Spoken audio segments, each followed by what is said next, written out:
கர்த்தர் இன்னைக்கு உங்களிட்ட சொல்றாரு, என் கிருபை உனக்கு போதும், பலவீனத்திலே என் பலம் பூரணமாய் விளங்கும்.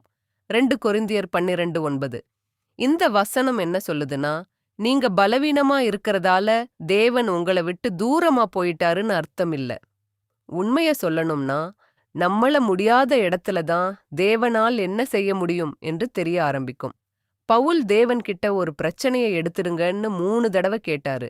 ஆனா, தேவன் அந்த பிரச்சனைய உடனே எடுத்துடல. அதுக்கு பதிலா, என் கிருபை உனக்கு போதும்னு சொன்னாரு. ஏன்னா, பிரச்சனை இல்லாத வாழ்க்கையை விட தேவனை நம்புற இதயம் பெரியது. இன்னைக்கு நீங்க சோர்ந்து போயிருக்கலாம். எல்லாரும் என்னை விட முன்னாடி போயிட்டாங்கன்னு நினைச்சிருக்கலாம். ஆனா, தேவன் உங்களை யாருடனும் ஒப்பிடல. உங்களுக்காக அவர் எழுதிய பாதையத்தான் பார்த்துக்கிட்டு இருக்காரு. அதனால உங்க பலவீனத்தை பார்த்து வெட்கப்படாதீங்க. அதே இடத்துல தான் தேவனுடைய வல்லமை வெளிப்பட போகுது. இன்னைக்கு உங்களுக்கு முடியாது, நாளைக்கு தேவன் செய்த அதிசயம்னு சொல்லுற சாட்சியா மாறும்.